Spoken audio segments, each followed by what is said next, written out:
What's going on, YouTube?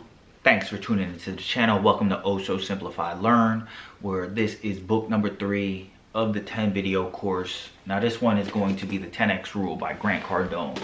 Now this is a book that I have listened to like very recently, but I've listened to it, many times in the past. So I do understand the work very like through and through. It's just not something that I need to listen to as much anymore because I've listened to it so many times that I kind of can recite, if I listen to it, I can kind of recite what he's going to say as he's going to say it. But I digress. Let me jump into this. So the first thing that he touches on in this book is really what 10x is all about. So really 10x is all about goal setting. And there's 2 parts to the goal setting that he talks about: the 10x thinking and the 10x actions. So basically, when you set your goals, which is more of the 10x thinking aspect of things, it's very simple. You just basically multiply by 10 whatever that goal is. So if you think, and that's actually how I came up with my number of like back when I was like 24 of what I think I want to make in a year. And I write it down all the time. I'm nowhere near it, but basically I was like, okay, if I'm making 50 grand, I probably can live a pretty average life.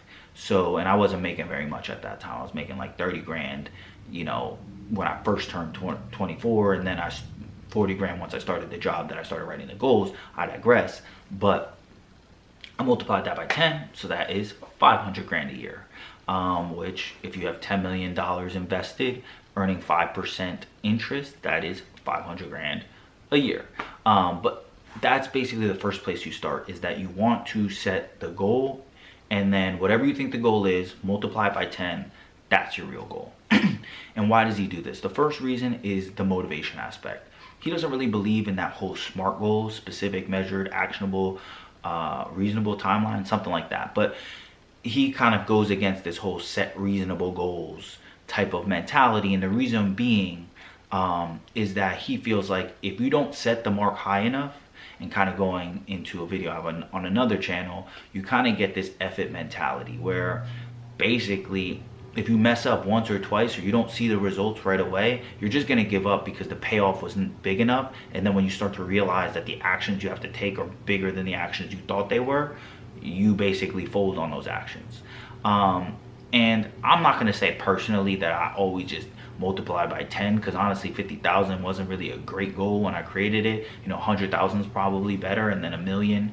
But I do agree with the general philosophy that your original mark is too low. You're not anticipating what you really need, and then you're going to get that and not be satisfied. The next part is not the thinking, but it's the actions, that you have to do 10 times whatever you think it's going to take to reach that goal. That you're always going to underestimate the action necessary. And I, once again, agree with this, because this is something that's happened. If you go to my main channel, which is in the link in the description, that's what happened to me in 2017. Or 2015 through 2017. I completely just underestimated the amount of effort to create something successful on YouTube. Like it took way more effort, and when I kind of realized that I wasn't giving the effort, I had a couple, weeks that I messed up, and then I moved and had some things happen in my life, and then it just kind of went into not a downward spiral in my entire life really, because the rest of my life kind of happened very well, like away from the internet. But it definitely, if I'm keeping it in towards this, I kind of just, the graph was going down. I just kind of stopped doing the work because the effort that I assumed was so much, it was wrong. It was so much lower than what was actually required to do and hit the goal that I actually wanted. So the next thing is to 10x your actions. So 10x your thinking, take your goal, multiply it by 10, and whatever you think is going to hit that goal, multiply that by 10, because that is, you're going to have to do way more. And the benefit is, even if you miss the goal, missing a 10x goal will probably leave you with a better result than actually even hitting the 1x goal. The next point that he gets into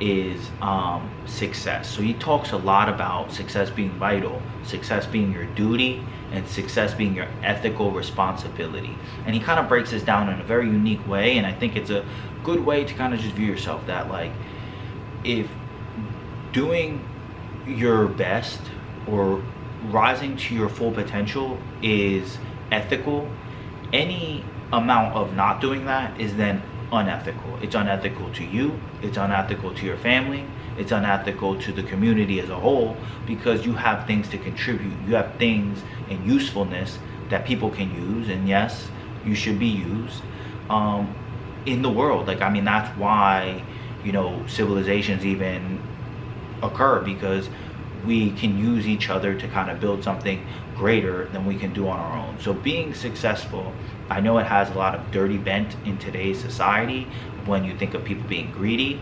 but I don't necessarily think being greedy all the time is a very ethical behavior, so that's a whole different conversation. But you being successful in your own right is a positive thing. It is what you need to do. It's what you need to strive to do for yourself, for the people around you, and the community as a whole.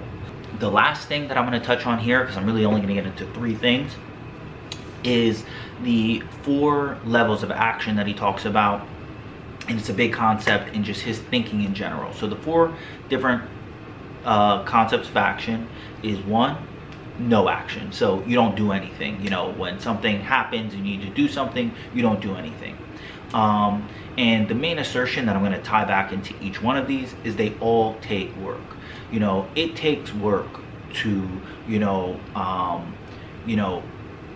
not be successful, to not do anything. It takes work to come up with excuses to rationalize it to yourself why you haven't done anything.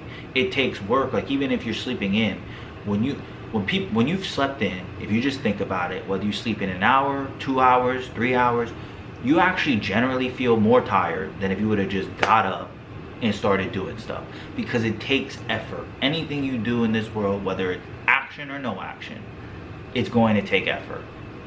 And that's why when I get to the 4th one, his basic calling is, if you're gonna have to, like, you're gonna have to be in pain, you're gonna have to take effort, why don't you do it for the 4th type of action? But I'll get to the 2nd type of action now. The next type of action is retreat, and that is when you start running away. And what he talks about this is like that something happened, and then somebody perceived what happened as being negative and runs away from what happened, and kind of goes into a ball. If we think about, COVID, or, 09, when all these things crashed, and that's actually when he wrote this book, was how to get out of that contraction. Is like, that is never a good response, because all you're going to do is put yourself in the shell, and when you come out the shell, the world is going to be different, and you're not going to have the habit of doing anything. And once again, retreating takes work, because you have to basically take everything and always convince yourself that it's negative, because there has to be a reason why you're running away from what you're running away from. And then that's only going to add more and more anxiety to you, because you can't actually face any of your problems because you run away. So essentially, you're just telling yourself over and over and over, I can't handle it, I can't handle it, I can't handle it. And all you're going to do is be worried and anxious of the next thing coming, because you don't believe you can handle it. So the 2nd method of action that he talks about is retreat. And the 3rd one he talks about is average action. And he says that this is the most insidious of them all, because it cons you into believing that you're doing what is necessary to do. And a great, way to kind of view this is that, during expansive times, during good times, the average people kind of get lulled to sleep.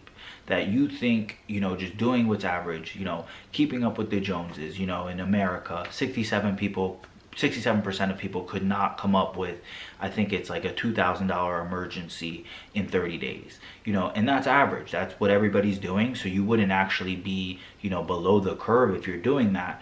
But, watch a pandemic happen. Watch a depression happen, a recession happen. Watch things bad happen. And then the people that are in the average boat start to realize that what I've had prepared is actually not enough for me to weather this storm. And that's when you're going to be put in a real bad place, because it's almost like, the rug has been pulled from under your feet. The green screen has fallen down, and you thought you were watching real reality in real life, and then now you see that you're just in a little box, and everything you believed was together is not together. And that's kind of the negative in the average. The last one he talks about is massive action. So that's basically the 10x action, when you're taking crazy amounts of action. His big assertion is that is the only thing that's going to protect you, is massive push, massive work, massive action, massive doing things.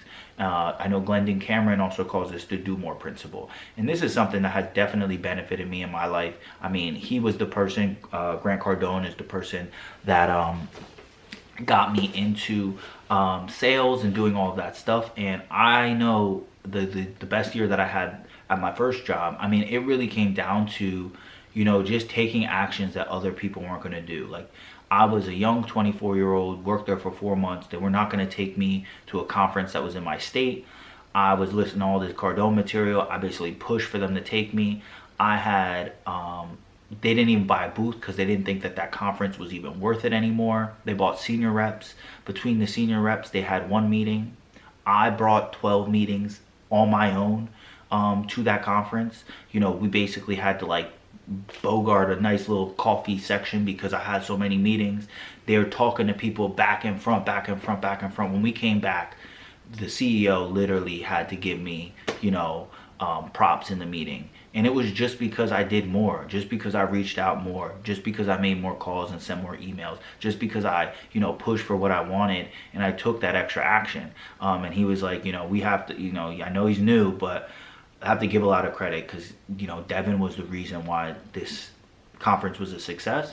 And it became a conference that they attended and paid thousands of dollars to have a presence at in the future, even when I'm no longer with the company, because of what I did in that 1 year. So that's kind of how I'm going to end it. That, you know, the massive action thing, they all take work. It's the best one to go with. So just to kind of recap everything, the first thing is to have, you know, the 10x thinking and the 10x goals, which is, you know, you set a goal, then multiply it by 10, and then your 10x actions, which is taking that goal and then multiplying the actions you think are necessary by 10, and then you get the actions that you need to do.